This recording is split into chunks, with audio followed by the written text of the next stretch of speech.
Hey guys, I don't know about you, but I really enjoy receiving great craft beer shipped directly to my house at a very affordable cost. In Ohio, we're lucky to have a company like RivalryBrews.com that can ship Ohio craft beer all over the country. At RivalryBrews.com, you can get premium, high-quality beer brewed right here in the great state of Ohio, delivered straight to your front door. Rivalry offers beer from 31 different craft breweries, and they ship to almost anywhere in the U.S. Rivalry enables you to order when you want and how much you want. Not sure what you want? Let the experts at Rivalry put together a random 6 or 12 pack for you. Not only does Rivalry Brews care about delivering you fantastic beer, they also care about the environment. A portion of their proceeds are donated to Irresponsible, which helps keep Lake Erie clean. The next time you're thinking about ordering craft beer online, make sure you check out RivalryBrews.com and tell them the Brewer of Seville sent you.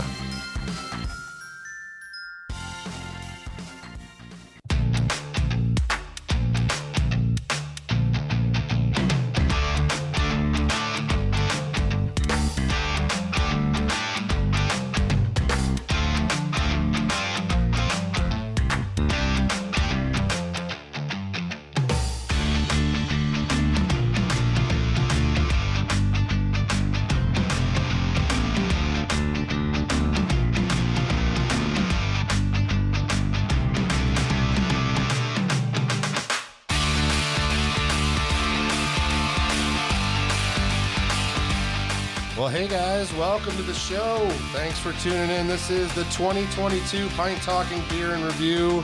Hope you guys had a good Christmas.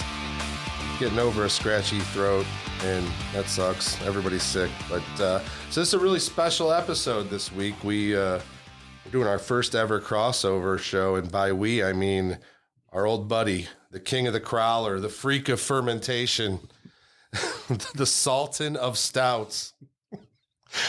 Bob. Far too much. The Bobberino's with me. Bobby. I'm back. Thanks. We're behind a couple of mics, and there's a mic over there too, a real mic. And so tonight we're in an undisclosed location in a bunker, and we're broadcasting with the three other fellas from the Necronama podcast. We've got Ian. Say hi, Ian. How's it going? We got Mike. What's up? And Dave. Howdy, guys. Hey. So, thanks for hosting us tonight. I know it was a real clusterfuck getting this shit together early. I think we made it work. You would think after 4 years we'd know what the fuck we're doing down there. And, I mean, we almost had it MacGyvered. We were close. It was very close. Bob and I are sharing a mic, so we're really close. Not really sharing a mic. Well, we want to share headphones. So we're gonna get a little background on you guys first, but first I got to read my self promotion. You know, I got to try to make some money on this thing. Hey, pay the bills. So if you like what we're doing here, please leave me a rating and a review wherever you listen to the show. Follow me on Facebook and Instagram at the Brewer of Seville to see what I'm up to each week. If you are some episodes behind, you can head over to the website at thebrewerseville.com and get caught up there. And you can join our Patreon page if you're feeling giving this year, and you can select one of the 4 available tiers. We have a $3, a $5, a $10, and a $20 tier. Each level gets you a different pack of rewards, including entries into a monthly drawing for a free 6-pack of beer from RivalryBrews.com. And you also get discount codes to Rivalry and the Brewer of Seville swag store. We got a private Facebook page.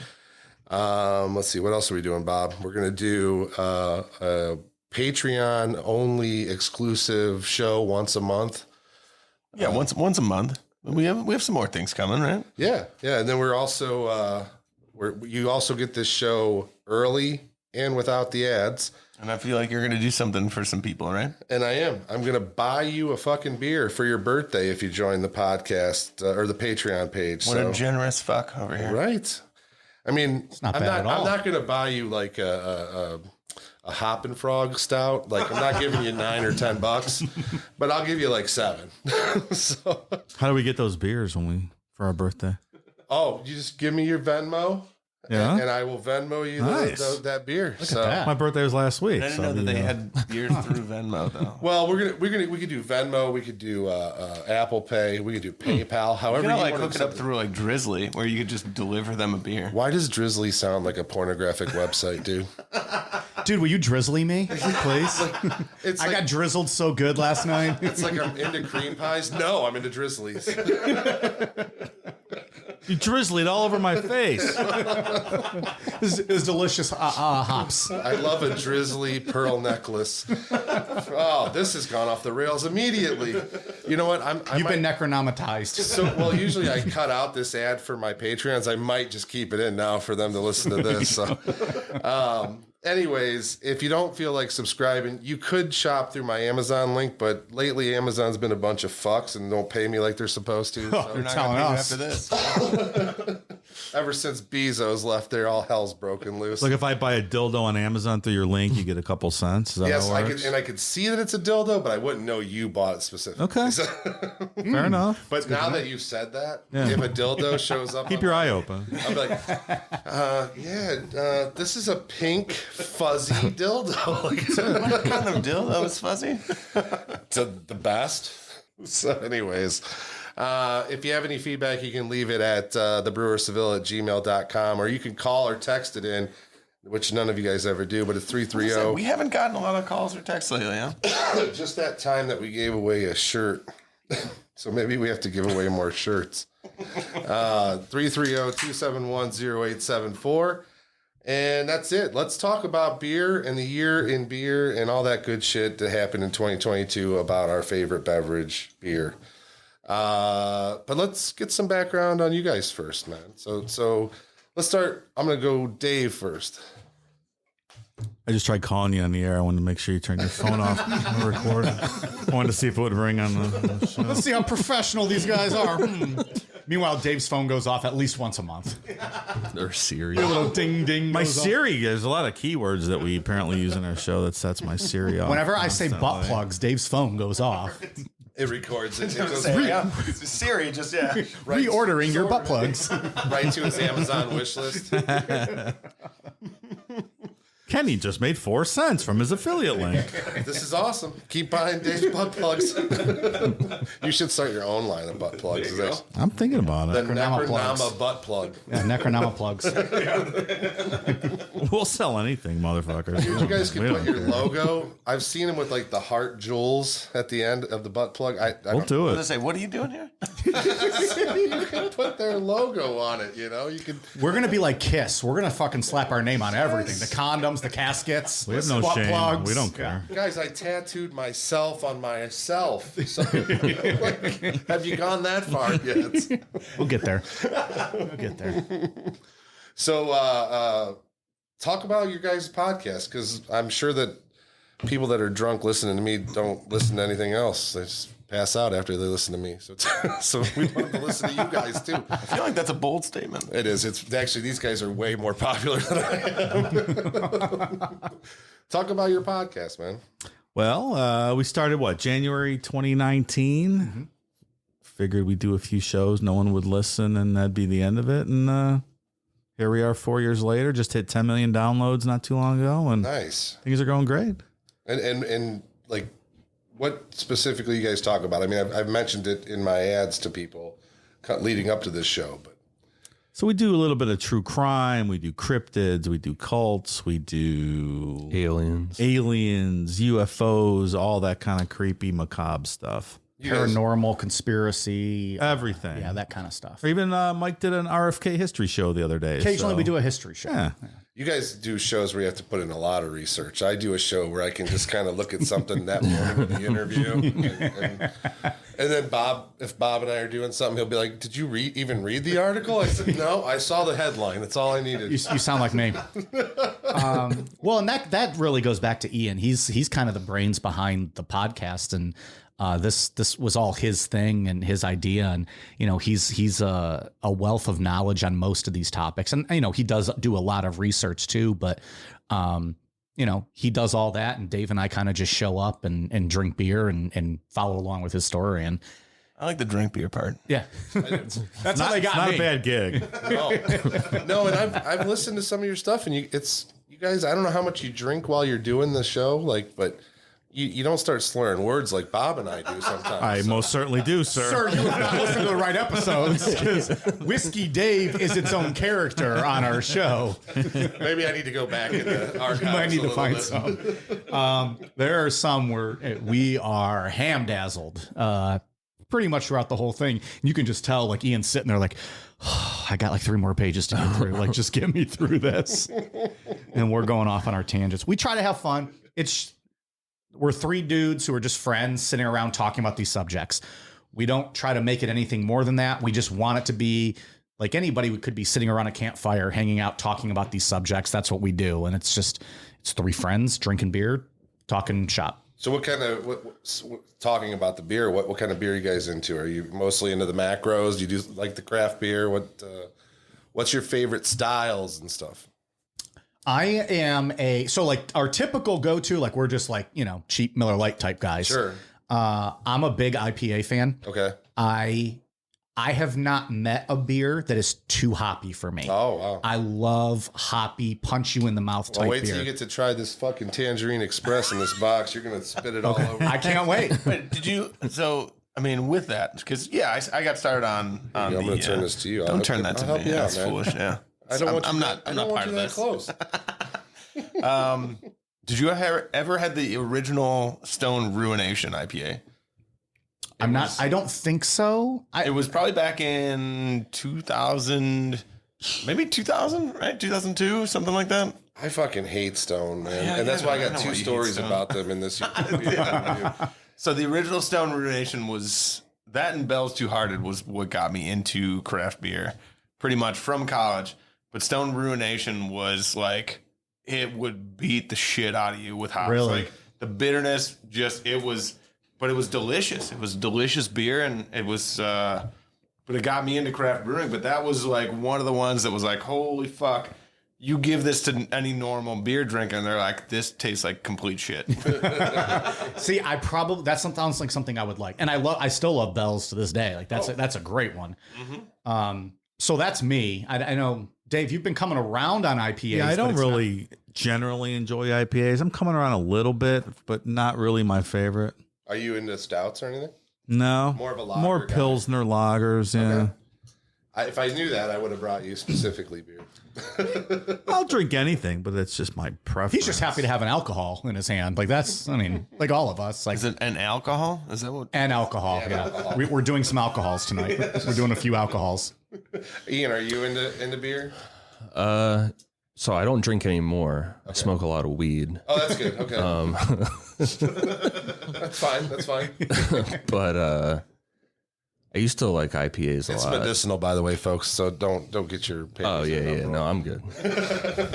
Ian was a all big legal. IPA guy too. Yeah. He and I discovered together that we love like those blood orange IPAs. I'm a blood orange sucker for anything. See, that's what I do like. I do like the blood orange IPAs are really Who was that makes the one that we like? the one with the dog. Dogfish Head? No, the one out of Flying Dog. Akron. Oh, Flying Dog. yeah. Flying Dog. That's what it is. I think. Yeah, they had a blood orange that was. And then, you're talking about Thirsty Dog. Yeah, Probably, yeah, that's they what I'm have talking They have a about. blood orange one too. Yeah, That's the one. Is that the one we had? Okay, maybe that's it. yeah, Thirsty Dog. Dog blood orange IPA. Yeah, Big fan of that. I do dig some blood orange too. I'm not as big into West Coast IPAs. I like hazies, and I like stouts. That's girly IPAs, yeah. Girly. Yes. So when you say West Coast, like, does that mean the hoppier? So or- West Coasts are going to be clear, Okay. whereas the East Coast IPAs are the hazies. That's Okay. absolutely wrong. But I mean, whatever. You know this. We talked about this many times. Listen, yes, it's going to East Coast is not.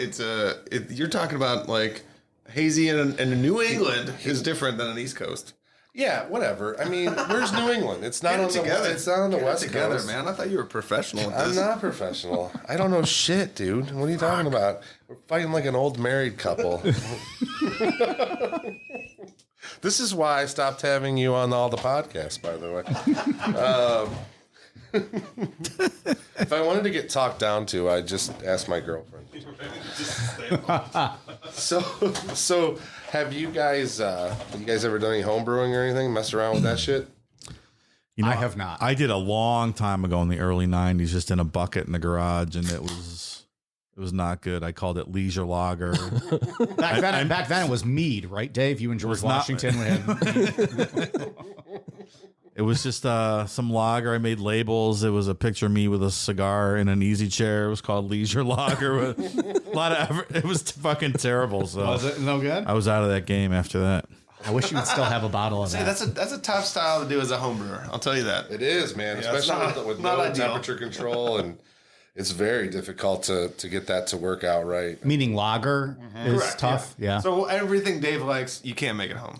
Good luck. Yeah. Well, Unless you drop like $1,500 and Unless get you're a, Kenny Hyman over yeah, here. you get a glycol chiller and you get you can control all that temp and stuff. I tried to make mead one time too, like you said, Mike. It didn't come out very good either. So it's just It not sounds really in my disgusting wheelhouse in general, apparently. though. Like I don't think it'd be. Like, Oh, I even- like mead. Oh, is I've it? made some really yeah. good mead. I've made some really good mead for sure. It's What is mead? Honey wine. I was gonna say it's honey wine. Yeah, it's It's like really, what the Vikings used for to some drink. reason they put it And in the George beer Washington. category, but it's definitely wine. I thought you were making like an old joke. Well, like for real, that's He like was, when but I George turned it on Washington- tables on him. he did the old Uno switch card. Oh, motherfucker! I actually did make mead, and it was terrible. So how about that? How do you Next make day, they mead? signed the Declaration of Independence. At first, I thought I Ian said, don't remember. How did you make meat? Did you made meat? What the fuck are you making? What kind of meat? He's did you just make? doing. He's turning the made whole. meat, yeah. He's turning the whole show into just a meat podcast. I don't Let's know talk what about age they are, smoking but yeah, you know. ribs. I don't- Like a big jug with water and yeast and honey? I don't really remember. I don't think that's how you yeah. make meat, but No, I don't remember. No, so it's He really said meat. Oh, meat. that's not how you make meat. Yes. Oh boy. I think it's when a man loves a woman. I'm much better smoking meat than I am making mead. Bob's good at Leave it at smoking that. meat also, but in a different. Boy. Hey, so real quick though, before we even move on though, because some of our listeners might hear this too, can you guys give a little brief background about yourselves as well, like just so they know more about you guys? And So I started as a home brewer in 2017. Did you start as a home brewer? That's how I started. Yep, that's where I started everything. And no, I mean I've always been into craft beer. Like even when I was younger, my friends always called me a beer snob because I brought Sam Adams to the party instead of Bud Light or something, you know. And then in 2017, I actually started brewing. I always wanted to do it. I just couldn't. I couldn't afford it really. My jobs did what I was making back then wouldn't allow it. So I had a little extra money, bought a kit. Buddy taught me how to do it. Then I went from like $150 kit to about I probably have like $4,000 worth of equipment at home now. wow. And the thing is, I don't get to brew as much as I did. I used to because I do the podcast now, and that takes a little bit more of my time. But I started the podcast in 2020 because COVID hit, and I wanted to go out and I still want to talk to brewers and drink beer. So I did a lot of Zoom meetings. Okay. With the podcast to start, probably the first, 10, 12 episodes were all Zoom, which isn't the greatest way to conduct. It's not. It's very difficult to do it that way. It yeah. is. And then we started going out and visiting breweries and interviewing, and that was, we're 3 years later now. So Are people generally pretty open to discussing having you come out to the brewery for a discussion? there's some people that are really that want to talk a lot, and then they're and then there's some that are just so socially awkward. And Bob and I have talked about this. There's a lot of people in the brewing world that are recluses and stuff that really don't want to talk. They're introverts, But I've been able to get a few of them to open up pretty good. Yeah. So, and then I think I've done 75 or 80 shows or something, and I can count on one hand how many people were not that cool. I mean, Yeah. Which is a rarity, you know what I mean? Like you could, especially with brewers, you could get so many more that would give you one-word answers and call it a day. Yeah. I mean, there is a few people where I had to carry most of the interview because they just didn't want to elaborate. Right. Yeah. You know, like it's a podcast. This is based on audio. Right. Like we need to use words. I here. mean, it was a good thing it wasn't video because it would have just been me staring at the guy. You know, like, Look, people that are skilled in the craft of making beer aren't necessarily skilled in the craft of discussing that. Fuck so them. Get it together, man. yeah, if they can make good beer, you can excuse them from this part of it, you know. yeah. It's fun though. Like most of anybody that I contact, they definitely want me to come out and basically they get a free advertisement. it's a free commercial, Yeah, right? really. And that's my point. Like, you know, you want to talk a little bit, like you want to, you know, talk about yourself and your brand a little bit. So Yeah. you would think you'd have more than just one. And I one word travel all answers. over Ohio. I mean, I've gone to breweries in Columbus and Youngstown, and I've got stuff lined up to go to Cincinnati next year. And so I try to stay in Ohio. Mostly Ohio, though. Yeah, I've had one episode. I've had one out of state brewery, and it was because I was in Oklahoma City, and I went to this brewery, and I really dug it. So I contacted the guy, and we did an interview. It's cool. Nice. Back in 2020. Do you try to hit all the beers they have on tap during the interview? No, so I got to drive usually. So I always do kind of the lower end ones, but we'll drink about 4 or 5 during an interview, and talk about that stuff, and you know I'll try to get them to you know tell me about the recipes and stuff like that. That's how I met Bob and his partner Ryan. They were on my show in 2020. So I was going to say that would be a perfect segue. So then you met Bob and Ryan I met and Bobberino here. Yeah, this guy for some reason, and I'm just here for no reason whatsoever. I just You carried that beer in. I mean, yeah, I carried the beer, and that's about it. you are like a pack I mule. try to drink as much as possible when we're doing this. So. Yeah, for sure. The first time I ever met Bob, he was hammered. It was his birthday. And I interviewed them on his birthday. And he was fucking lit. And then he was drinking PBRs during Beast Ice. He was drinking Beast Ice during the interview. That was Guy's a exciting. class act. Yeah. Fucking A. I mean, if you've been to my place, you know how we get down. Yeah, He was like, no, I don't want to drink my own beer. that's for the chumps. And you know, we've mentioned it I think a few times on our show. It's one of our favorite places to go to in town, Wrecking Crew. That's Bob's joint, and Yeah, that's where I work. yeah, That's where you that's where I'm currently employed. What just quickly, what was your start kind of in it? Are we talking in brewing or in the podcast? Brewing. No, I mean like brewing. Really just liked craft beer, like beer in general, and I moved out to Denver for a while after after college, and the scene out there is incredible. There's so many good breweries. There's so many breweries in general, even if they're bad. Like there's just it turned into the neighborhood bar.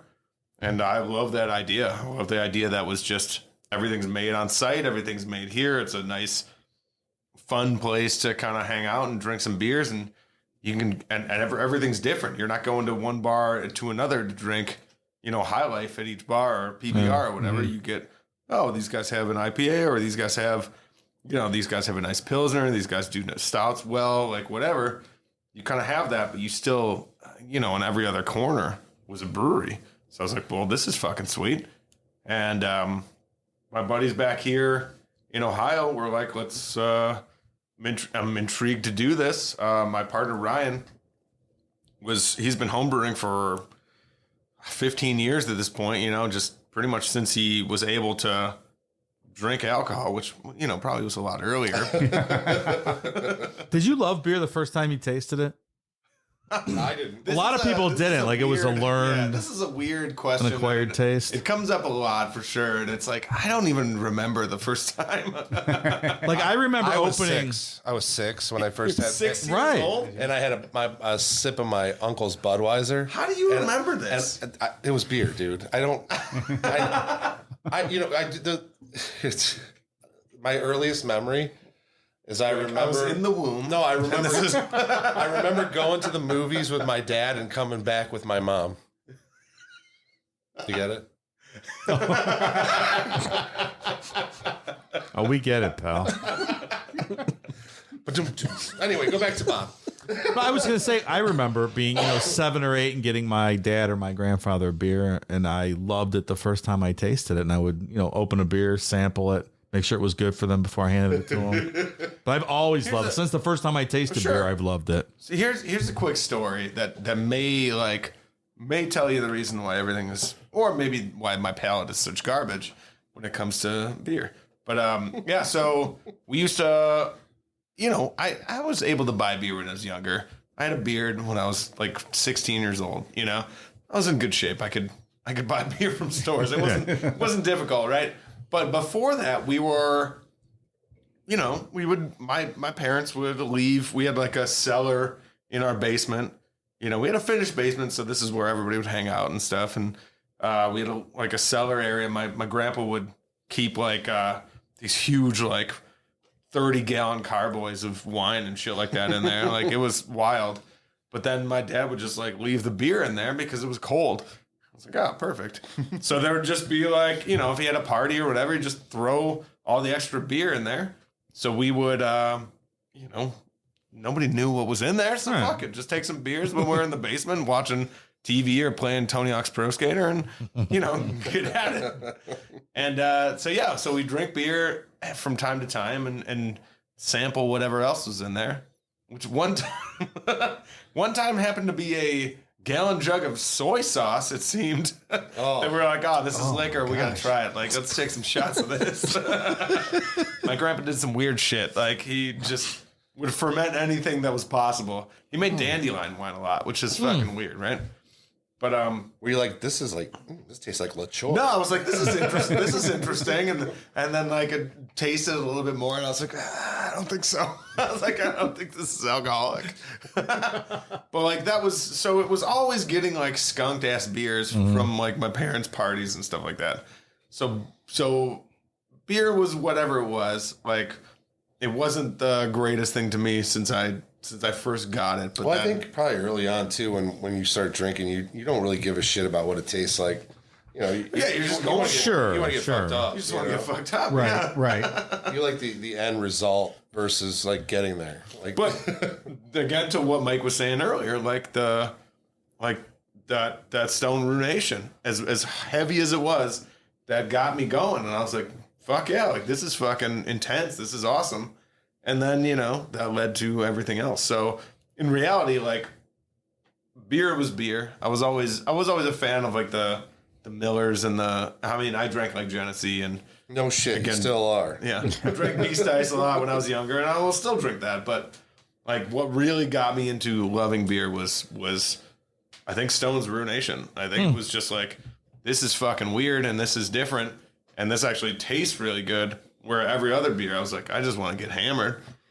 That was it. This one I quite enjoy. This is all right.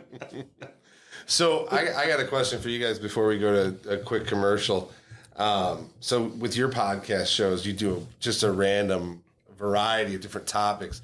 What is one of the ones you enjoyed the most? What you got so excited about talking about it? You're a history guy, right, Mike? Yeah. So I'm sure any of the history ones, but what's your favorite one that you can recall that you guys did? I'll let you go first, Ian. I always get excited about Jonestown stuff. I think back in the day, I was really, really excited to get to that episode. I wanted to wait till later to do that. I think we did it on episode 16 or something. Okay. Yeah, I waited real long. I can't fucking wait anymore. 16 weeks. He had blue balls from week 2. He was like, guys, I gotta do it. And Ian won't. I'll brag about Ian for a minute here. He's actually even published on the Jonestown Institute website. Oh, wow. For the podcast, right? And then. Yeah. An article he did. Oh, nice. So the official Jonestown website he's been published on. So yeah. What about you, Dave? Boy, I really like the creepy stuff that you can't explain. I think one of my favorite ones is the black-eyed children. Just the thought that little kids with black eyes can show up at your house one time. Just some of knocking these on the stories door. knocking on the Have you been doors. waiting for that since? I really have. Dude, between him wanting that and him wanting to see an alien, I'm like, guys, you guys are bringing some karma. This is creepy. If black-eyed kids come to my door, they will be welcome in my house. I will open the door. And Well, you have to, right? you have Other to. than you're gonna die. And alternatively, if the Black Eyed Peas show up at his house, they are not welcome. I mean, I feel like Fergie is probably welcome. Fergie. Oh, Black Eyed Peas are welcome. What about the Black Keys? Are they? I guess them are. The Men in Black too. Just that creepy shit where like there's just this weird thing out there where the Men in Black are walking around and kind of almost human but not quite. Yeah. John Brown or Jack Brown with his tape recorder that wasn't plugged in, like he couldn't figure out how to turn it on. Just that they're almost human, but something's just a sliver off. It almost sounds like a love comedy that. bit, like it's like almost like a Three Stooges bit, like where you have all these guys running around that are kind of human but don't know how to interact with humans. Like I love thinking that's real. it's creepy, but it's hilarious. And if that's true, the world is such a cooler place. Like if that's actually taking place out there. Yeah, I'm that's the pretty sure thing. I know some dudes that are like that. Well, that just don't. And they're probably home brewers, right? And they don't do interviews. Like this goes into this thing. That's it. So I was actually going to say, like, which of the episodes that you guys have done creeped you out the most?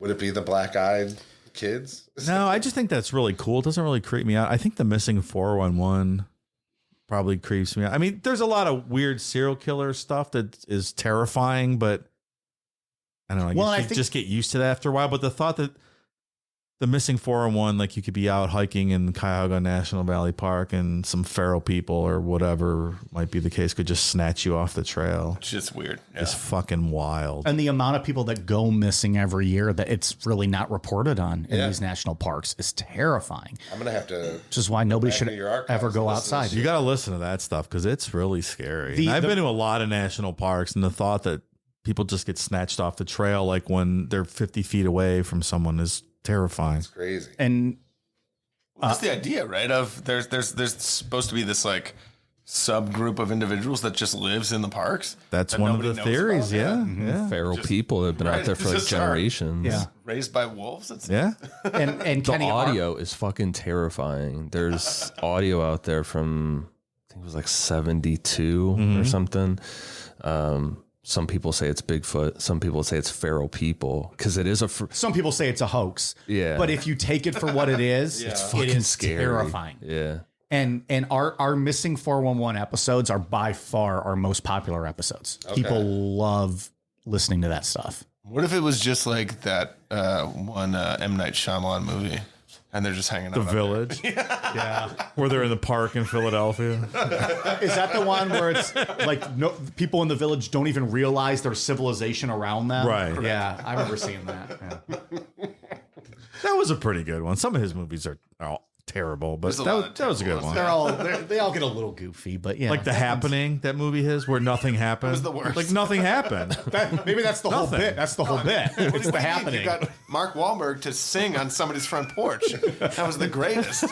Just the wind blows. Like it's The Happening. We're all dead. I feel like the only two movies I know by him is the one with Bruce Willis Sixth Sense. and in Signs. I think. is the only Those, one. I think Those those, are all right. those are probably the two. No, that was with Mel Gibson. Mel Gibson. Yeah. That's right. That was I think those are Jesus. his two most famous ones. Probably. Yeah, which is why that's Yeah. what I know. Yeah.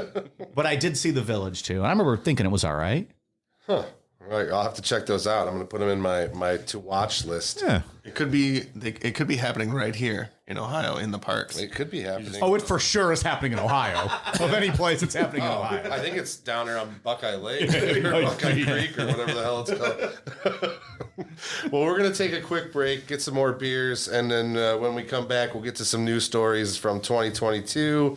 We'll talk about some of the top 10 beers and breweries in the country according to the all-powerful Untappd.com. So stick around, and we will be right back after this.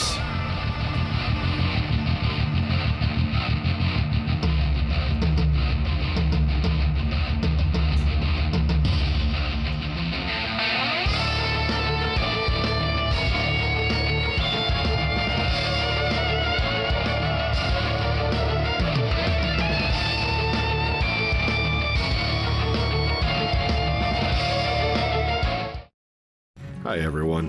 If you're like me, you probably enjoy getting t-shirts from all the different breweries you visit.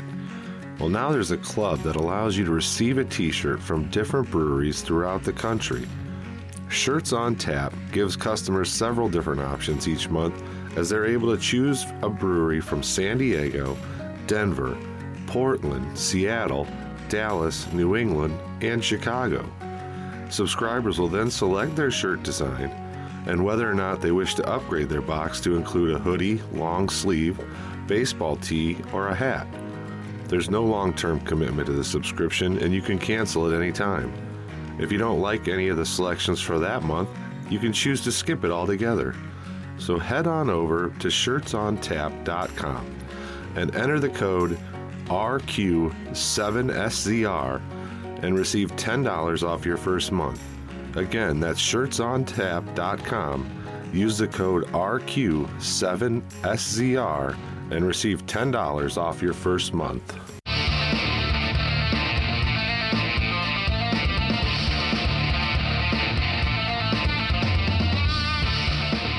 Welcome back to the show. This week we are broadcasting with the guys from Necronomapod podcast. There's 5 of us. If we find 5 more people, we can have a War Games. There we go. That'd be all right. Us versus them, though, right? We're one team. Yeah, it's us 5. Oh, against okay. Whatever pussies I'm not want to sure take about us that, on. Ian starts, though, for us. Okay, Bob goes second. Okay. I think Dave and I should be towards the end. Probably. Because I think we're going to get winded the fastest. I know. Dave, I'm not sure Dave knows what a War Games is.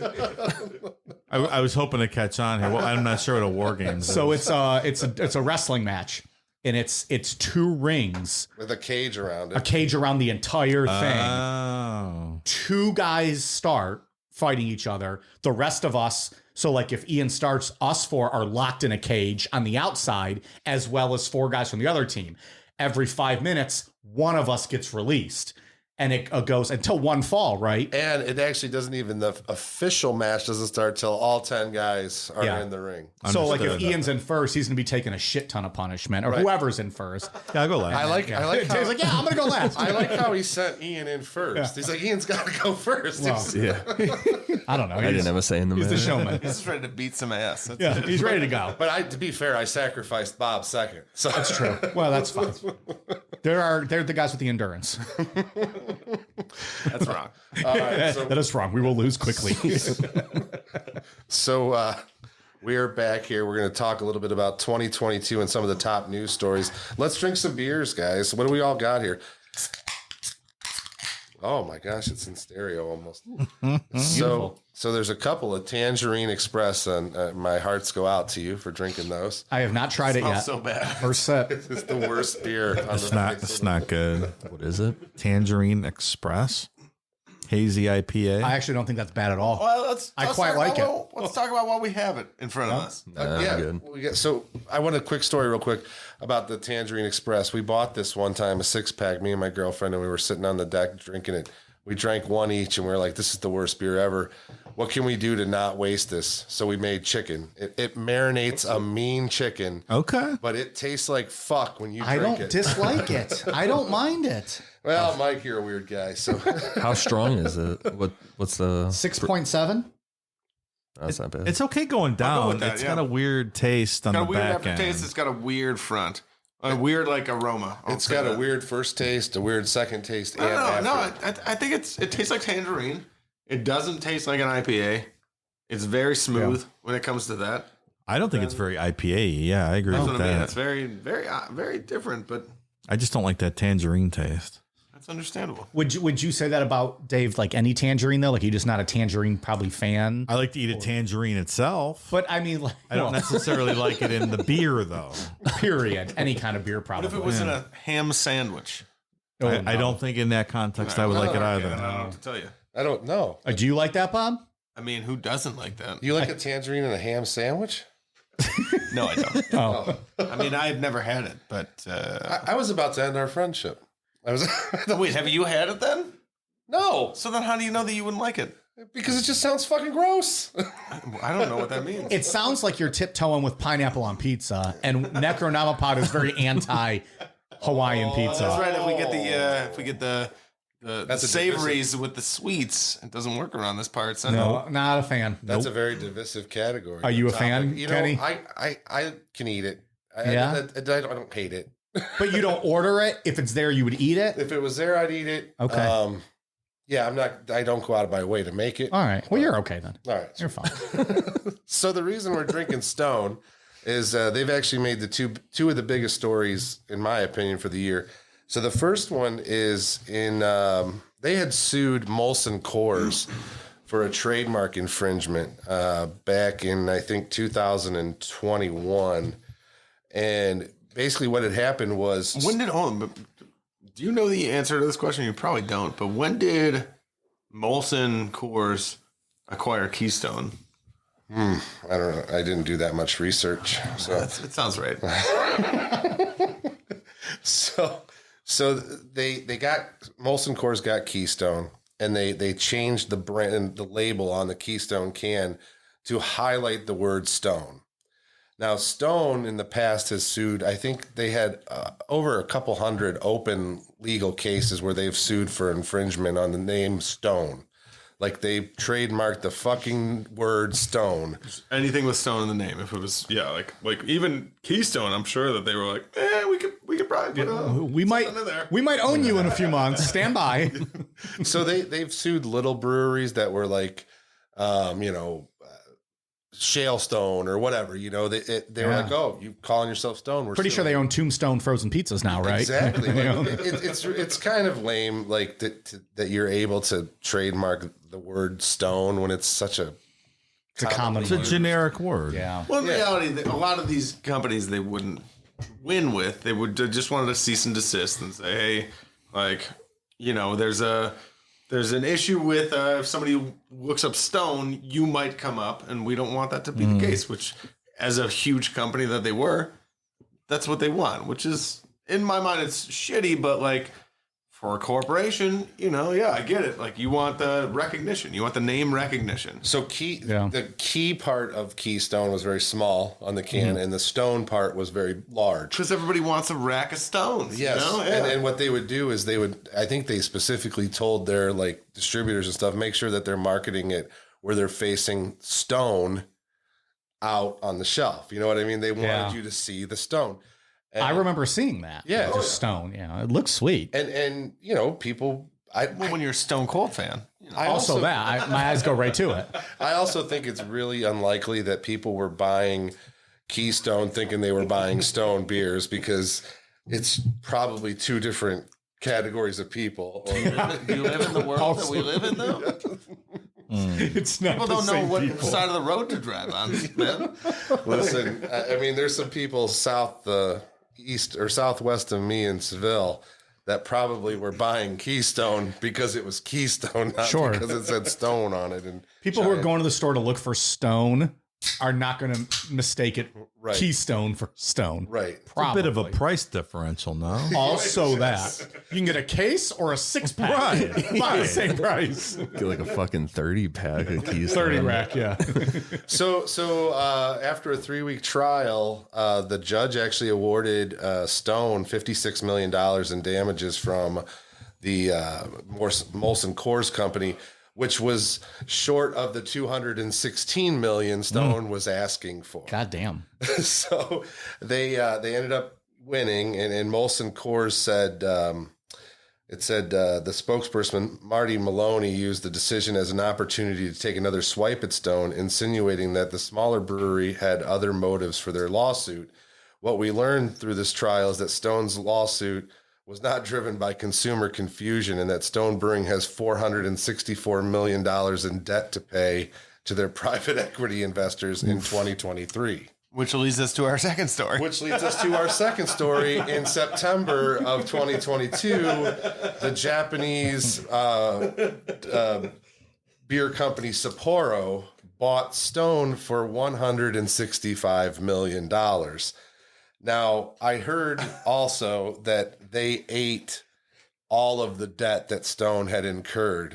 So they paid $165 million cash, but then they ate that debt too. So really they paid probably $500 million. Yeah. I bet the lawsuit though was like it was just a contingency right there. And they're like, well, if you don't win, maybe we're not going to purchase this. But or maybe they were like, listen, if you only win $56 million, we're going to buy you for pennies on the dollar. So they bought them on Wednesday, August 31st, giving the Japanese beer maker one of the top 10 craft breweries by volume in the U.S. in 2021 and the 18th largest brewing operation overall. So Stone still brew Stone beer in California, but they're also, I believe, they're going to be brewing, or they are brewing Sapporo's beer too, which now, I mean, you could buy Sapporo here anyways. I don't know if you guys have ever had that. Oh, I'm a big fan of Sapporo's delicious. I like it. Yeah. Get the Tokyo 22-ounce has it, right? can every time I go for sushi. which is crazy, though. Because Multiple 22-ounce cans. you don't ever see them in stores, right? Like, it's a rarity, but, like, they're a huge company. They're a monster company. Like, and yet, like, in the United States, like, we talked about this in a past episode, yeah. Like, it's crazy to think that company is like, oh yeah, we can just acquire this small brewery, which is Stone, which, you know, it's nationwide. If not, I'm not sure how far they distribute, but I'm sure it's further than the United States. Yeah, I mean, they're the largest Japanese manufacturer. Well, no, I'm not talking about Sapporo. I'm talking about Stone. 18th it said, I think. 18th largest. I mean, but do they just do the United States, or they go further? Well, no, because they were overseas because Greg Cook Stone bought that place in Germany. Yeah, they were going to open that, exactly. And that failed, and Brewdog bought it. So then this Sapporo that, again, you can barely find in the United States is able to purchase this company that's multinational. Well, and think about huge. Think about for the price that they paid. I mean, $165 million. We could probably get there if we pulled our money. Yeah, sure, no problem. But wait, how much you got on you? Like $20. But it's assuming that debt, like you said. That's a lot of debt to take. It's a lot over. of debt. And so they, you know, I mean, they bought a really popular brand for a really affordable price, ate some debt. It says that their stated goal is to produce 360,000 barrels of beer in the U.S. at Stone's facility by the close of 2024, and that the company said it would essentially double production at Stone, which produced 326,281 barrels in 2021.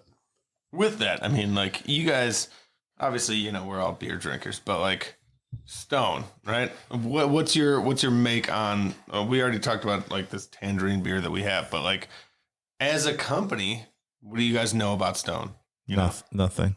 If you would have asked me like what Stone was, He'd have been like, that shit you get when you're smoking weed.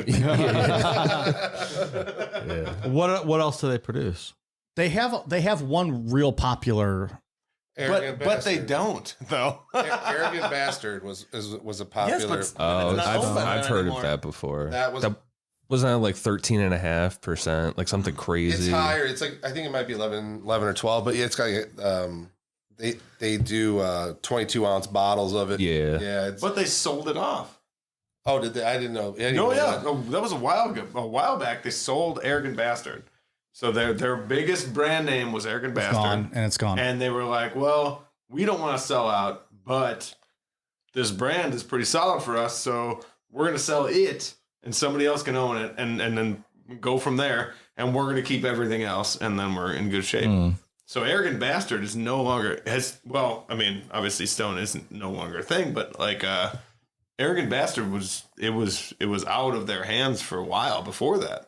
But again, that's all like most people knew of Stone was Arrogant Bastard, or maybe Stone IPA. You'll see at a bar here and there. You know? I think that's the one. I know Arrogant Bastard, maybe Stone IPA. I'm also thinking of. So what is And that's Sapporo buying? The shelf space, the distribution channels? What's the worth there? They're buying in the United States manufacturing ability. Makes it a hell of a lot easier to distribute. They're like, we don't have to transfer it from fucking Japan to here. So it's the infrastructure more than the brand name that they're buying. Well, what just happened with the Hawaii brand? Oh, so yeah, Kona. Was it Kona? Maui Brewing. Maui, that's right. Maui Brewing bought Modern Times in California. Because they're like, we don't want to ship this shit anymore. we're just going to buy a brewery and we're going to make it there, and then we can distribute it in the United States. Okay. And when Call you it think a day. when you think about like you want to buy fresh beer, right? You want to drink fresh beer, and if you're starting to ship shit from Japan, and you all seen what we've had to go through with, shortages and stuff like that. Nobody working at the docks to unload these freighters that just sit there, and nobody to deliver this. Now you can deliver it right from California. You know what I mean? It makes it a hell of a lot easier. Yeah. And like it says here, their plan is to brew 360,000 barrels a year at Stone by 2024. That's I don't have the statistic of what they were producing here or, distributing in the U.S., but I'm sure it wasn't 360,000 barrels. Yeah. And I'll tell you, the craft aspect is going to go downhill. I think so. Because the amount of beers that they're going to put out different than just their normal kind of like anything else, like any other company that's got bought up by InBev or anything like that. Yeah, they're gonna drop their category a bit, or sorry, their catalog a bit, and they're gonna be brewing Sapporo a bunch, and then they're gonna have their normal beers, and that's gonna be it. Well, and according to the statistics from 2019, Stone's been losing money. They posted a $251 million sales in 2019, and they still lost $12.3 million. So they Whoops. and then in 2021 they had 230 million in sales, and they lost 9.6. So maybe the gargoyles sex appeal is really not there anymore. It's gone. well, It's gone. I think the guy that used to own it, Greg Cook, was he was really arrogant. And he walked into Germany. Oh, was he? Yes, he was. No pun intended. He walked into Germany and wanted to create this monster mecca beer hall, a Stone beer hall. And, Germany is about the Reinheitsgebot. They're about the traditional beers. Oh, yeah. If you guys don't know about this, the Reinheitsgebot is the German purity laws. Yeah. So where you can only use barley, hops, Yes. water, and yeast. So no additional adjuncts or anything weird. Like you can't use chemicals. You can't use anything else like that. That's why when you go there, it's Dunkel, and it's like light beer, right? Well, There's a lot of beer options, but like everything is literally made of grain, hops, and yeast, and that's it. Like they're not put putting fruit, chocolate, they don't put garbage. coffee. You know what I mean? They I applaud that, quite frankly. I don't mind it. Well, there's a lot of people. There's a lot of people that say that it gives you the purest beer, which is that's why they drink so much beer out there, because they don't get hangovers, they don't get shit. No shit in because it. they don't have garbage in their beer.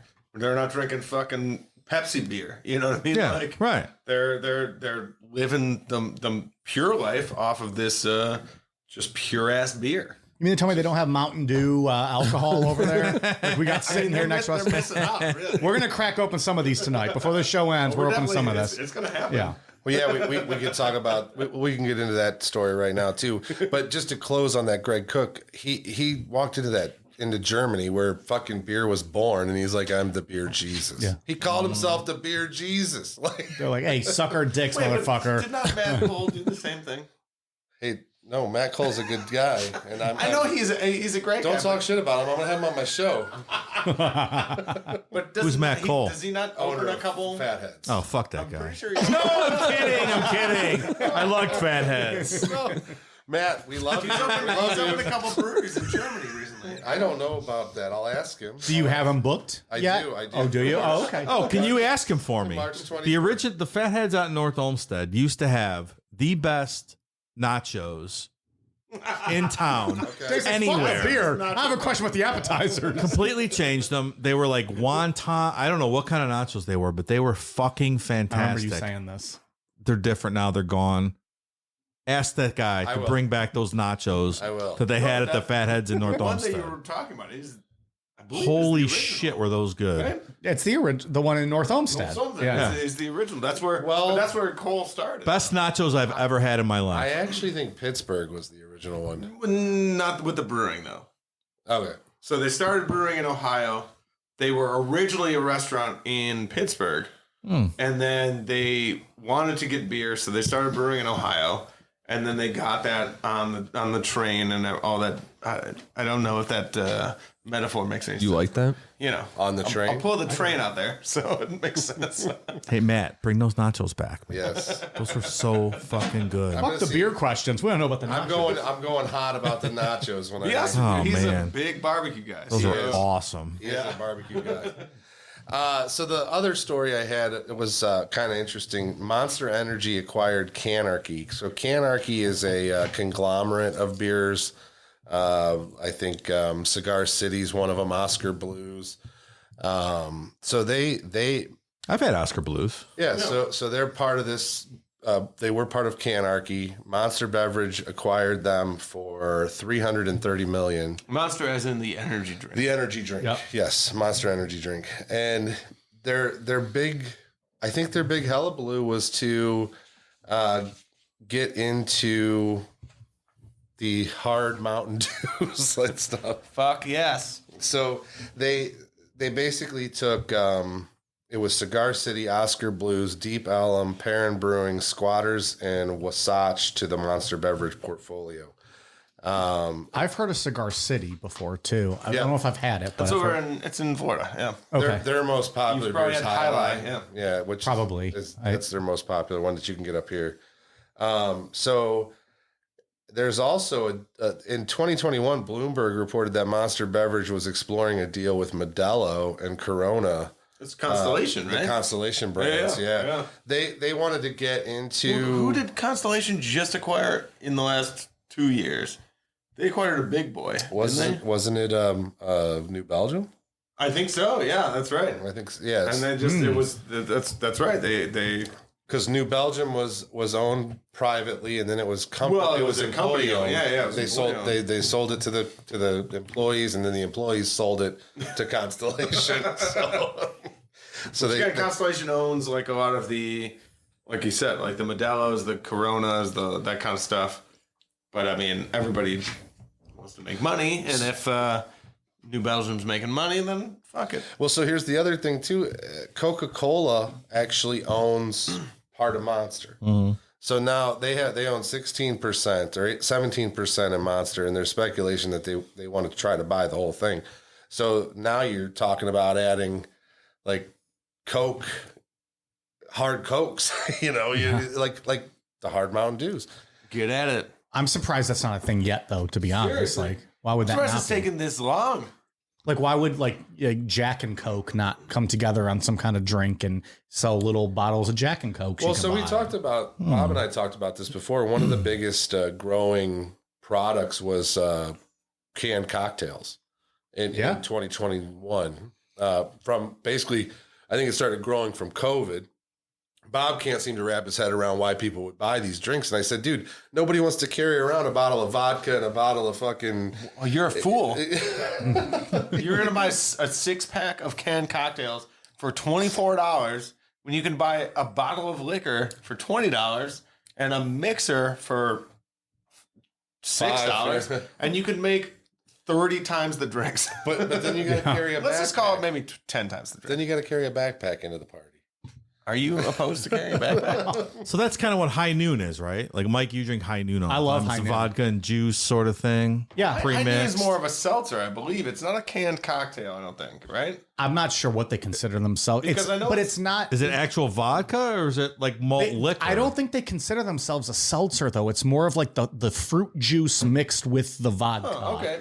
Maybe that's true then. But I also I love those, but I'm also a big fan of a handle of Tito's and a 8-pack of bubbly, and I make my own. Absolutely. And it's much more cost effective. And you know what? When I make them myself, I tend to get a little drunker. I don't know how that happens, but Because we pour triples. Yeah. That's why. Oh, excuse me. It's Buble, by the way. excuse me, buble. Big fan of the cherry buble with that Because Tito's. you also, I don't know, if you really think of the impact though, because there's so many cans, there's so many like with a canned cocktail, you're running through aluminum, which some people, it is what recycling is what it is, right? Yeah. And nobody knows where anything goes, and maybe we're just throwing this shit in the trash. The I-Team told me that it just goes to a landfill. Most likely Cleveland. does. Nobody really knows, but In Cleveland, that's true. it's a packaging issue. It's there's so much shit that to me canned cocktails don't make any sense, but obviously to the consumer, which perhaps I'm not. You're not. You're not. What it is.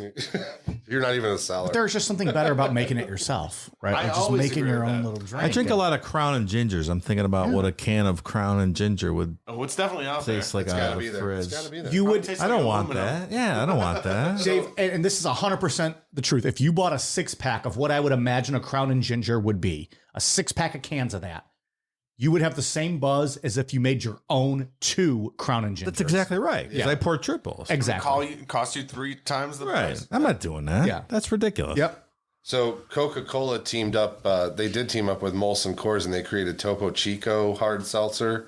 And they're working with, or it said they are working with Constellation to. What am I reading here? Launch ready to drink cocktails through the Fresca brand. How do you write this stuff? Alcohol's kicking in.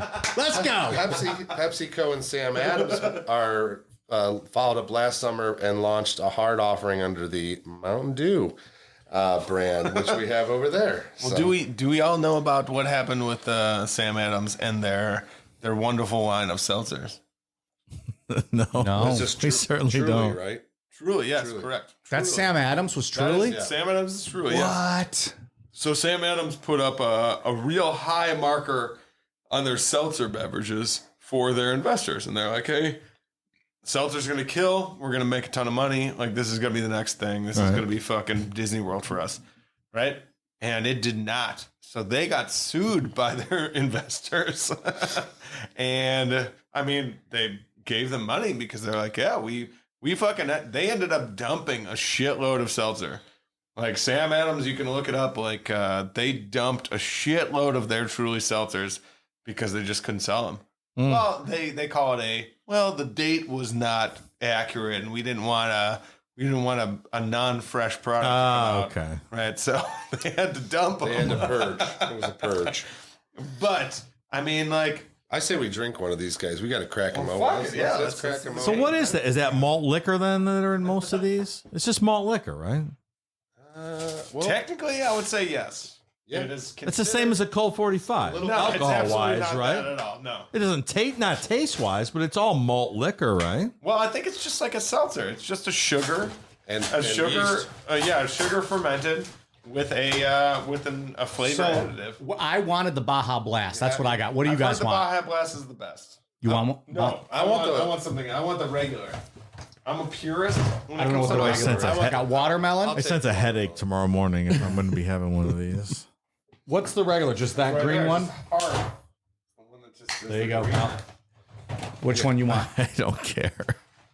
Well, I'm gonna give you a Baja Blast like me. What do you want? You a Mountain Dew guy? You want a sip of one?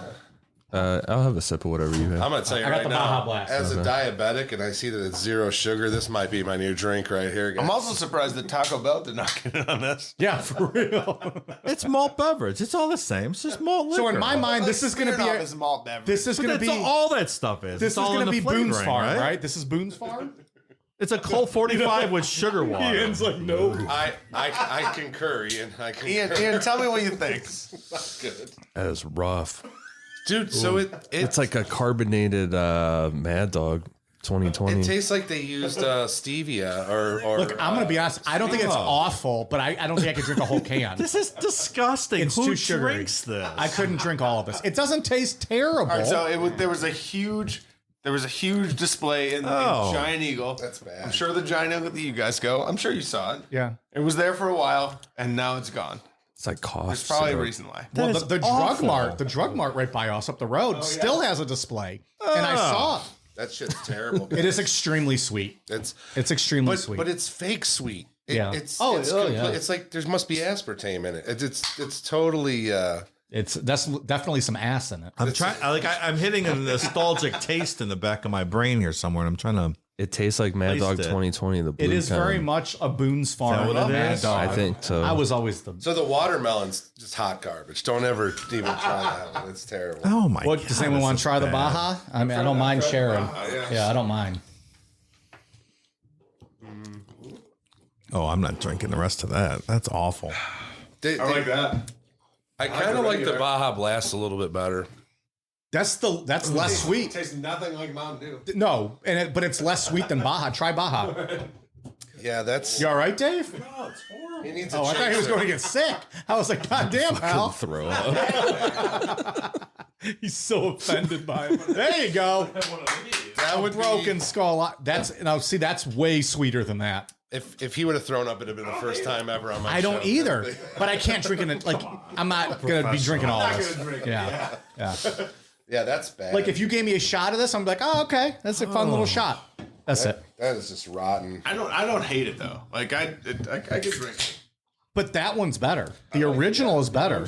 Okay, I would drink it over this stupid tangerine. I'll tell you Drink that. everything over this fucking tangerine. Like, how does I don't drink any of that kind of stuff. How does that compare to White Claw or Truly or seltzer drinks? Do they all kind of I taste don't like drink that? that either. So No, so I think Like, I don't know what any of that stuff tastes like. I That is think that fucking White terrible. Claw and those to me taste like Alka-Seltzer with flavor, and Okay. I hate Alka-Seltzer. Like this, if you like the this is bubblies, this if you is like different. if you like the that kind of like just the seltzer waters that are flavored, that's kind of what they taste like. They don't This taste is like a- alcohol. so- They don't taste like anything. Here, I think I disagree a little bit. Okay. The Trulies, the White Claws, I don't like those tastes. I don't like those. Yeah. I think this is even sweeter than those. It's way sweeter. Right. Absolutely. Too much. But the High Noon, I more compare like what you guys said. To me, that's the seltzer with like a little bit of flavor, which is why I like them because they're not so sweet. The High Noon is like the bubbly, where it has that little bit of sweetness, but it's not over the top like the Truly or the White Claws. All right, Is well, how I see it. let's pull this out. So if, and again, I don't know how much you guys travel to breweries, The regular. or do things, but have you ever had a craft seltzer from a brewery? I don't think I have. No, because that's not something I would order. No. Yeah, I mean, I would wouldn't try either, a but- sip of it. So though. I have, and one of the Magic City does it the best. I mean, they have 10% seltzers, and they taste like mimosas. I mean, Really? they're so Dave, good. you'd like that. That You're a sounds big good. mimosa guy. They are so good. My girlfriend loves. Where's Magic City? Right off of 224 on Manchester Road, going out towards Akron. Okay. So yeah, they make some killer seltzers. Those are about the only ones that I would drink. I was about to say that's the only things that you'll say with that because, like, again, like there's a weird difference. So when you're talking like, again, what was the brand that you? I said I like High Noon. High Noon, yes. Yeah. So High Noon, we are not sure if it is a canned cocktail or a seltzer. It could be both. I'm not positive. I think High Noon actually has vodka in it. See, that's not there's malt some liquor. that are That's like- the gimmick, is that it's vodka. Yeah. There's some Yeah, that are with like, fruit it's juice. vodka mixed with something else, or I think there's one that's like it's tequila, and then there's other things. That one's terrible, by the way. I think that's the. Oh, I forgot what it's called. 'Cause I don't love was that one. What Topo Chico was. That. One of those things. That. Topo Chico. Don't love it. Seltzer, yeah. Okay. Oh. Yeah. So it's non-fermented. It's just a canned cocktail. Yeah. But yeah, that's the tough part. Is you never know what the fuck you're gonna get. With Is that something you would ever explore with Bob, or not? Fuck Something. no. Okay. Asked and answered. Yeah. Good God. All right, I want to go over the top beers in 2022 according to Untapped. We'll start at number 10 and work our way down. So number 10 is the See, guys, he knows how to do it. He starts at 10 and works his way to the big one. When these guys fucking read lists on our podcast, they always blow their load and read number one first. And I'm like, well, why the fuck would I care about the rest of the list? Because you already gave me number You don't one. have to go by your rules. I'm Fuck you, sorry. man. I'm just saying. You build anticipation. It's called showbiz. Says pal. you. It's showbiz. Well, let us know if you've had these though. If you've had any of them before. All right. so the first Like- number 10 is Duvel it's their blonde strong ale. I've had a Duvel before. They're very expensive, right? They're like $15 a can. 17 for a 4-pack. All right. So Goddamn. they're number 10. Hop Slam from Bell's in. I don't understand why you can't find them. Hop Slam. Hop Slam was a good beer, but I think you can find. It's like it in the Eagle summer. Rare of fucking Bell's beer. I like Bell's Bell- Oberon. I like Bell's. Big fan of Bell's the Oberon. Two Hearted. Too hard, yeah. But It's I've up never. higher on the list. Why are you blowing the load so early? Because I'm just talking about what we were saying. I didn't say anything about the list, pal. It's a very good beer. I think you'd enjoy it if you could find it. I've never heard of it. Yeah.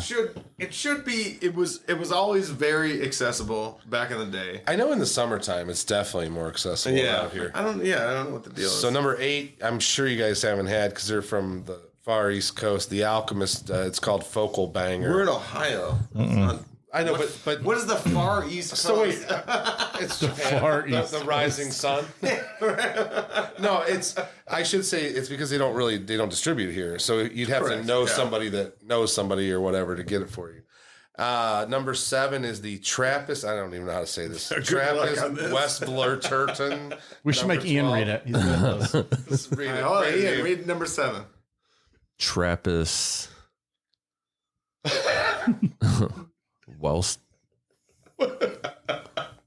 Wells Verletten.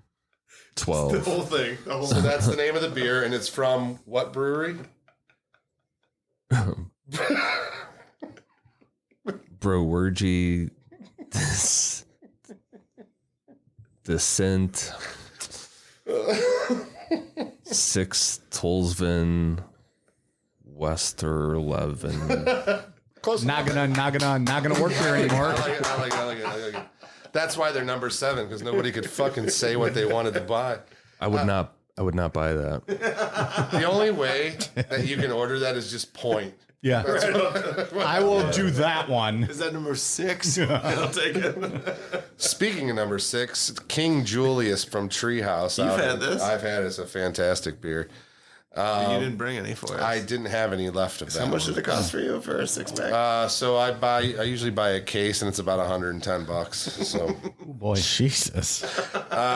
so number 5 is Zombie Dust, which we actually have by 3 Floyds. That's a great pale ale. That's a good beer. Has anybody had any today? Yeah, I drank a can earlier in the show. I thought it was really good. There's 2 cans on the. I had one earlier. I thought it was Let me excellent. crack one real quick. I was at the store the other day, so I looked at your list and I thought I would pick up anything on the list, and that's the only thing I could find. You want one? Dave, can you get Bob one? Do you have one? Oh, you got it?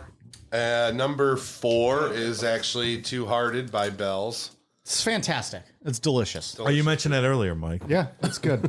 Number 3, which I think we have in there too. Maybe. Yes. Number 3 is the Yingling Traditional Lager, which I hate, but I'm going to drink it. So I don't need any of those ones. So that was always a thing. Yingling never had distributorship in Ohio. Yeah. So anytime any of your friends went to Pennsylvania, like, hey, pick me up some Yingling. It was a big thing. Big thing. You had to get it. Gotta get the Yingling. Yeah. As soon as they started distributing in Ohio, like, yeah, it was like, fuck it. It's not it's that not good. that good. It's always like that when you can't get something. The Yingling Light, I actually prefer better than the regular, the lager. Yeah, I don't. It's just okay. I'd rather drink their Hershey's Porter over any. Oh, of do that you shit. like that one? I mean, I don't like it. It's better than. Oh, That's the question. It's number 3 on the list. No, that's, Like, that's what's not the that deal? good. But it's, I don't but understand. It's a obviously they're the oldest craft brewery in the United States, and Is that what gets it though? I think So is this list biased? well, is this biased to old people? I think it's the easiest beer to get. I'm Does surprised. Yingling put this list out? However, This is a fraudulent vote. This is controversy right here. so they're obviously I think one of the easiest to get, but the next 2, Heady Topper. What do you mean? from You the- can't get fucking Miller Lite? Why is that not on the list? Well, that's not a craft beer. I mean, why is... Yingling I is. feel like Yingling's a tough one. That's a tough I know. one. I don't think it's craft either, but I That's what I was going to ask, but I didn't want to sound stupid. Like, what makes that a craft beer? they don't make over X amount of, what is it, 3 million barrels a year? They have. Is that what it is? I think it's 3 million. Okay, yeah. If you're under 3 million barrels a year, you can still be considered craft. Which Okay. you can thank Jim Cook from Sam Adams for moving the goalpost every time they got close. Every He's second, like, we should yeah, go yeah. another $500,000. Move it. Yeah. Number 2 is Heady Topper by The Alchemist. And number 1, which I've had Heady Topper. It's a really good beer. That's a good beer. Number 1, Pliny the Elder from Russian River Brewing, which is out in California. So I've had this beer twice. It's very hard to get over here. I rated it high on Untappd. I think it was more of the allure of drinking a beer that you have heard about so much, and it's good, but I don't know that it's Maybe not number one. Yeah, I don't Again, know. I think this is when we went back to before we were on the air here, and we're what the fuck's going on I got here? a text, sorry. God damn it, dude! Professional podcast over My here. girlfriend's at your tap room waiting for us. Oh, that Come makes get us. sense. Yeah, she's our DD, and she's at your tap room drinking. Just like to point out that You're a my goddamn Apple Watch has not gone off this whole show. Here, you figured out how to work an Somebody Apple was a Watch. professional here. I Dave, can you get me one of those? Something out of that case. What was the good one, Bob? Bob, what was the good one out of this one? Not the I tangerine. think you should try the Fear Lions. No, the one all the way at the bottom. Oh, sorry, Gray Dave. can. Yeah, my bad. Yeah, There you go. That's it. You should try it at least. I don't know. You might allow it. I need a beer, and I'm not going to drink all these Mountain Dews. So, Or should you?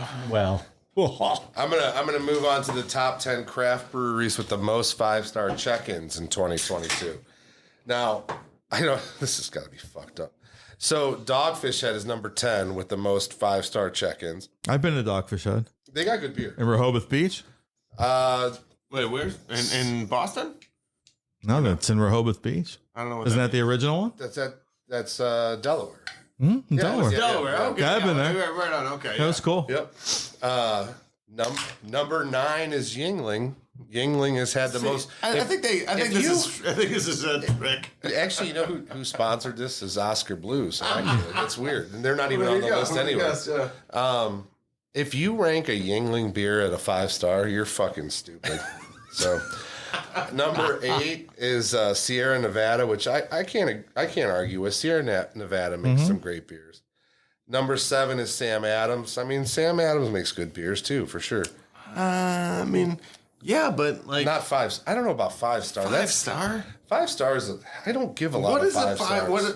Where are they pulling this data Sam from? Adams? So it's Untapped. You guys have all which drank is an Sam app Adams beers. that you check in your you- beers. So if you go to this brewery and you're like, yeah, this place is great, I give it 5 stars. So if I wanted to go on here and rank this Yingling, I'd go into my Untapped account and I would rank it, and then that would take that data and move it. If I gave it a 5-star, then it would compile. So it's not necessarily you're at the actual brewery. It's compiling all the brews that they make at these breweries and Correct. aggregate. Okay. So Sam Adams is 7. Now number 6 is Toppling Goliath, which I really like. Pseudo Sue and King Sue. Those are 2 of my favorite beers. So, I mean, I'm not sure about other beers from them if they're 5-star, but I mean, I guess that's very subjective. Well, this whole thing is subjective. Absolutely. The The Alchemist. fucking court is subjective. You know. This court? That's what I just said. The court? What court? Court of public opinion. The court- the truth. of the most badass War Games team of all War time. Games, yes. War Games. Number 4 is Other Half Brewing Company. Number 3 is Russian River, which I would have thought they would have been number 2, but I like how we're gonna pass over other half. Who the fuck is other half? Other Half, I don't know. I don't know who they are. So I made 4th. That's why I passed over 'em. I think I've heard of them, but I don't really know if I've ever had anything from them. This is ridiculous. It's ridiculous, as Bob said. Russian River was 3, Bell's is 2, and Treehouse is 1. Treehouse, they're good. Talk about Treehouse for a second. Let people know Where are they from? Because I don't. So think they're out in these New guys know. England area, like Boston, and they have this massive facility that started out of like a farmhouse, and they've actually grown 3 times throughout the years. And what they have is I was there in 2019, and they opened at 11 o'clock, and I was in line. And it took me 2 hours to get through the line to order my beer to go. Holy cow. And that was on a Wednesday at 11 a.m. When they opened. And I was standing behind this guy and I said, is it always this busy? He's like, bro, this isn't busy. He's like, you see that shed about a half a mile over there? He goes, I've stood there in line. I've been that far out waiting. Like it took 6-8 hours to get through line. Like no beer's that good. I would never do that. I just don't believe that. And then we get up there and like I wanted to buy a pint or have a couple pints at the bar. They limit you. You're only allowed to have 1 16-ounce pour or 2 8s.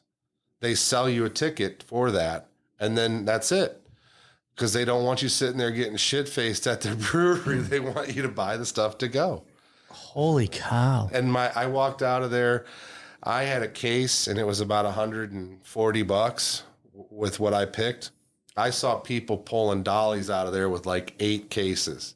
I mean, there was thousands of dollars rolling in and out of this place. And what was it good? Oh, I love the beer. I love the beer, but like, I mean, you got to love it if you're spending $140. Like you really just have to convince yourself, even if you don't love it. But if you didn't live there, would you be waiting in that line every day? No, I don't know. I mean, you've waited in lines here in Ohio. I have waited in lines here, but I've never waited like the 2 hours that I waited there. Like I mean, it was like going through like this serpentine of a line. I mean, it took forever, and That's crazy. Yeah.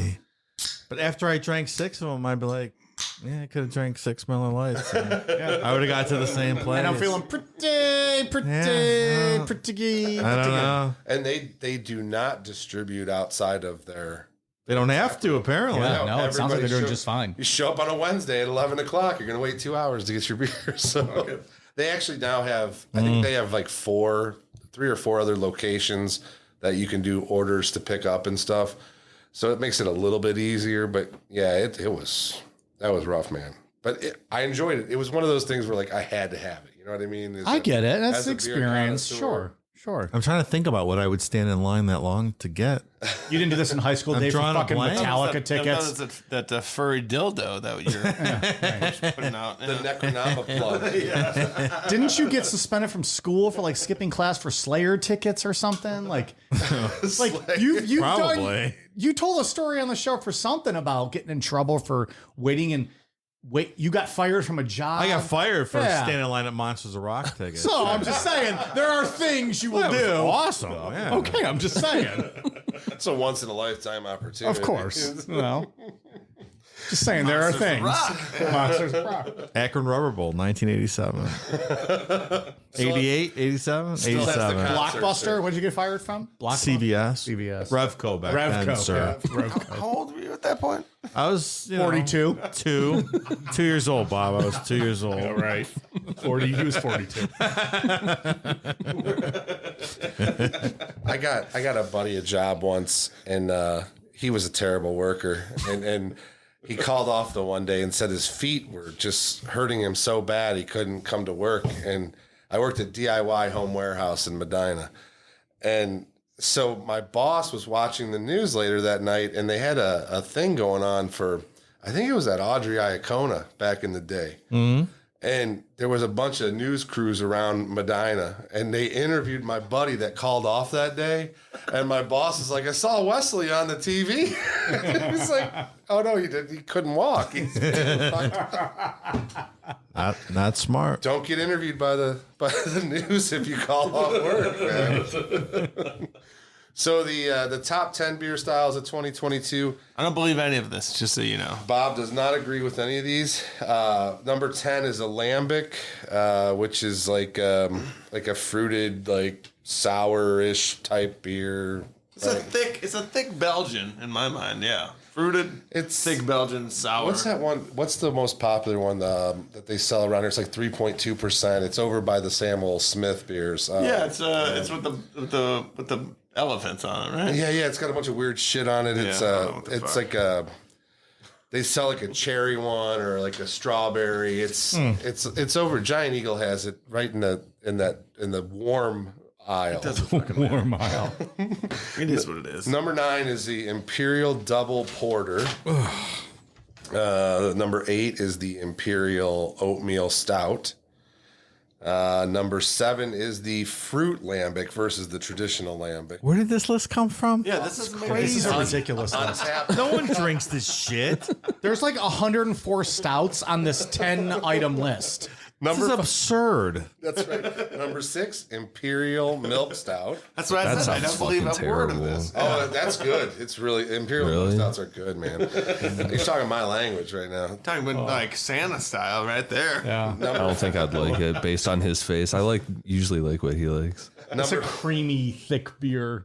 Coats your whole mouth. Drizzly almost. Oh, it very is drizzly. It might be drizzly. Number 5 is the English barley wine, which I brought a barley wine. I would say it's more American style, but number 4 is the Imperial pastry stout, which I love as a diabetic. It's like you fucking love. I pastry love stouts, yeah. pastry stouts. For some unknown reason. And then number 3 is another Imperial stout, and number 4 is an Imperial coffee stout. Number 2. Yes, yeah, number number 2. one. Number 2, the Imperial Coffee Stout. You said Yeah, 4. number 1. Oh yeah, number I don't 1 believe this is a at all. triple New England hazy, which there's like 6 in the Yeah, world. that's what I mean. This is a fucked up Doesn't list. make any sense. Yeah, Untapped's fucked up.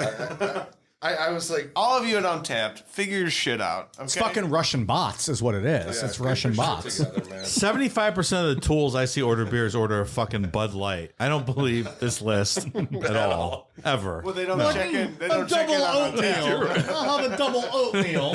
Imperial. So the final thing I kind of wanted to see, I don't know if you guys will have any bold predictions for 2023 as far as craft beer, but I wanted to see what Bob had for a bold prediction for 2023. I've got bold predictions. I've got a lot. Okay. I've got a lot of them. Okay. What do you got? I think that seltzers are going to go downhill. I think that seltzers are going to die. Good. Not die completely. I think the big boys are going to survive. I think like the probably not fucking Sam Adams seltzer, but the other one's going to do pretty well. But I think the rest of them are going to die. There's a whole section There's tons. in the fucking Ton. store for Tons. goddamn seltzers. It doesn't make any sense. Terrible. It's not- like they're like the landscapers of alcoholic drinks. There's tons of landscapers. Didn't Great Lakes make a seltzer this year? Yeah. They did. Yep. Yeah. I'm actually interviewing them next week. Oh, well, then it was fantastic. It was awesome It was a great seltzer. seltzer, by the way. And it was very good. I You can should cut give that part out. Kenny a good interview. Tell them to bring back that. What was that? Joe Thomas Kolsch. They bring that back, though. That was good. That's still around, I think. I haven't seen it in a couple years.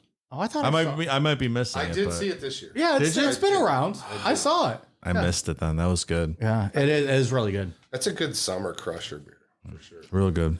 I think 20% of the Ohio craft breweries will close by 2023 at the end. Well, I mean, what have we had in this last year? So we looked at the list, and there was looked at the list. 44 new breweries in 2021 or 2022. Yeah. There In were- Ohio? Yes. Okay. And there was 15 that closed.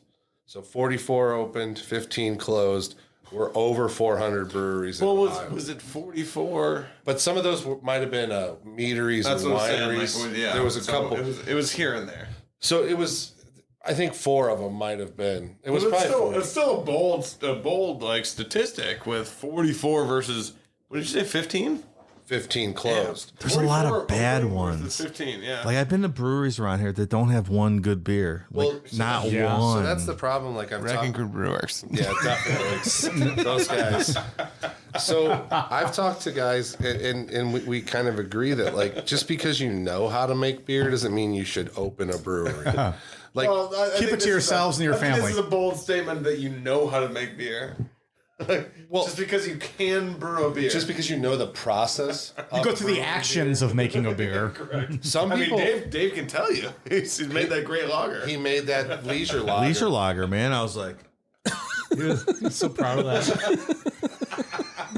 He looks, If you ever see Dave, he kind of looks like Bert Kreischer.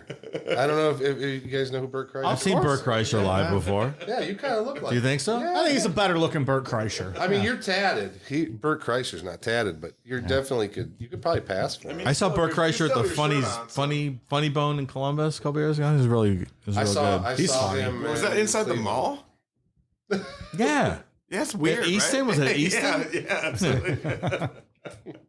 It was good. I thought you were going to start the show by taking your shirt off. That's what I thought. I thought about it. We've never done a show quite like that, but don't put it. I don't know. You told me about some pretty good topics in your bonus shows. So. Oh, we hit some good stuff. Clothes, pants, shirts have never come off. Again, patreon.com/NectarNutPod. Thank you, Bob. That's perfect, actually.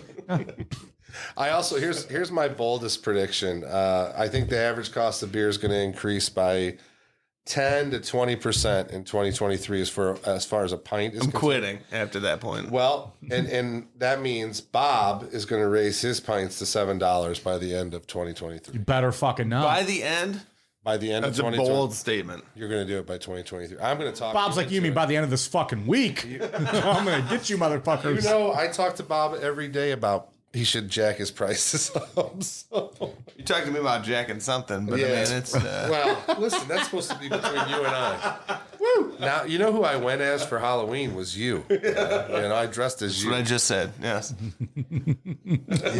Whatever. What? You got any more bold predictions? Myself? Yeah, no, the other guy behind you. Sorry, I don't know if you're talking to the rest of these gentlemen. I will in a second. No, bold predictions. I do predict that. In the beer industry, I think that East Coast IPAs are going to come back. Like West Coasts are coming back in a weird way. So hazies is what you're saying. No, go fuck yourself. Will there be an East Coast West Coast war where brewers will shoot each other in I'm public? really hoping there will be. They will, but it'll happen in Kansas because they have to meet at the middle of. Gotta be a dividing line. Okay. No, so there was a really bad IPA that came out a while back, which was the East Coast IPA. It was a piney IPA, right? Have you guys ever had a pine IPA? It doesn't sound good. I don't Doesn't think sound I great. have. Do you like martini? Exactly. I would Yeah. have tried Do it. you like but gin? Do you like? I do like gin, gin. but I don't think I want that in a beer IPA. So it was a thing for a while. It was a spruce tip IPA. It was you know what I'm talking about, right, Kenny? Who made it? Everybody made it. Oh, this is oh. a huge thing. Yeah, it was. Well, fuck yourself. All right, whatever. I've kind of lost focus. I don't know. I was thinking about this Yingling, how great it was. Oh, stop it. No, I honestly think I know West Coasts are still doing their thing, and I think they'll never stop. I mean, it is what it is. Like, fucking hazies have had they're still rocking and they're still well received, but they're expensive as fuck to make. So I think that they'll die out sooner than later. I don't think it'll be this year. I think it'll be a while from now. And that's it. Honestly, like I want beer-wise, yeah. I want the lagers to become the most popular style checked in 2023. It won't happen. I know, but I want it to be. It's us. There's not a lot of lagers. Like nothing. No, well, Why is that? It's not bold. They're not bold enough. it's not People sexy. look at They want those. something Look at the sexy. look at the styles on the last list there. That's what All I'm looking the at. Yeah. bullshit that is like, oh, this is the most intense shit possible. Is it because people like it, or is it people want to be seen drinking it, I or think- like I want to? think- no, well, I think they want to be the ones to do that. I don't have. You don't have a bottle No, opener? I don't. You have a bottle opener? You would think in this entire fucking studio we'd have a goddamn bottle opener. There's not one here. Nowhere. Bob, you got one on your. Bob, you don't have. said Yeah, that, lighter. but I don't know. Oh, yeah. There's one. Look at this guy. How does that? That's what I'm here for. Is that how it Figure goes? it out, man. So it's a scene. Oh, I want to be seen drinking these fancy things. I want to be like I was the one that did this. Like it's Yeah. not even. seen I drinking discovered it. this. Yeah, exactly. Yeah. Like I used to think IPAs were like that. Like no one really liked IPAs. They were just doing a bit, and everyone's like, "Oh, I like IPAs," and everyone actually hated them. They were just trying to IPA out, one up the other one. Oh, Yeah. I like triple, I get that. quadruple Mine's, IPAs, and no one actually really. but I really like Enjoyed the IPAs. taste. Like I love them. Well, you convinced me, but Like I was going to say this earlier. I have I've never met an IPA that has been too hoppy. I've never met a wine that has been too dry. I love that very strong punch in your mouth type taste. Mm-hmm. I love a good dry Cabernet, a red blend or Merlot, whatever it is. I love the hoppiest of beers thus far. I'm sure I have my limit out there, but I would like to see a trend back towards more beer tasting beer. What does that mean? Like I was up the Bob Budweiser. Well, I was up in Michigan this summer, up in the UP and up in Traverse City at several breweries, and it's just not beer tasting. I ended up trying a cucumber beer. I'm like, this is fucking disgusting. Just what about a beer flavored beer? Have you had a pickle beer yet? Like, no. Is it good? I want beer flavored beer. Like no one's making beer flavored beer. It's cucumber and tangerine and raspberry this and that. Yeah. I like beer flavor. being different for the sake of being different. Yeah. Maybe not so much just being the quality. Like, can't you tasting do beer. different subtleties in the Pilsner lager beer tasting range that Absolutely. to differentiate yourself without making a fucking cucumber beer? Yeah. It's the worst thing I've ever tasted, a cucumber beer. Well, like sour. But you also don't like cucumbers. I like cucumbers. I wonder what I would think about That's that. not the point here. It was a cucumber beer. I feel like it's still like a moot point at this point. Yeah. I mean, I still like cucumber water. I'm going to drink that. I'm going to enjoy it. If I'm in a nice hotel and they have Wait, cucumber is it- water, Is it better I like than that. normal water though? Oh, I think so. different. I think so. Cucumber It's, water's pretty good. Cucumber water is it's pretty different, refreshing. It's pretty I refreshing. like the cucumber. I don't mind the cucumber water. I'm not gonna cucumber lie. beer. Not a I fan. agree. though. I agree. I'm probably not going to like a cucumber beer. I just Yeah, like that's weird. beer. I like Yeah. beer to taste like beer, and I feel like we gotten away from that in a lot of the breweries I've been to. Yeah.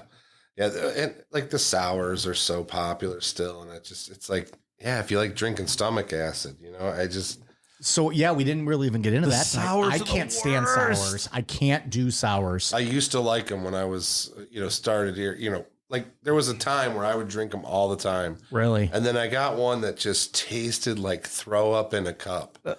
Like that after you got done puking, awful. it Yeah. was so bad. And I couldn't.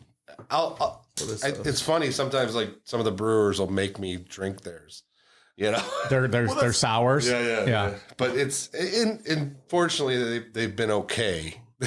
You can at least take a sip and be like, kayfabe it a little Yeah, that's bit. the tough part. That's the tough part about like the sours is the yeast is made to be a natural yeast. It's made to it's not made. It's a wild yeast. It's made funky. to just do what it does, but it can also be bad.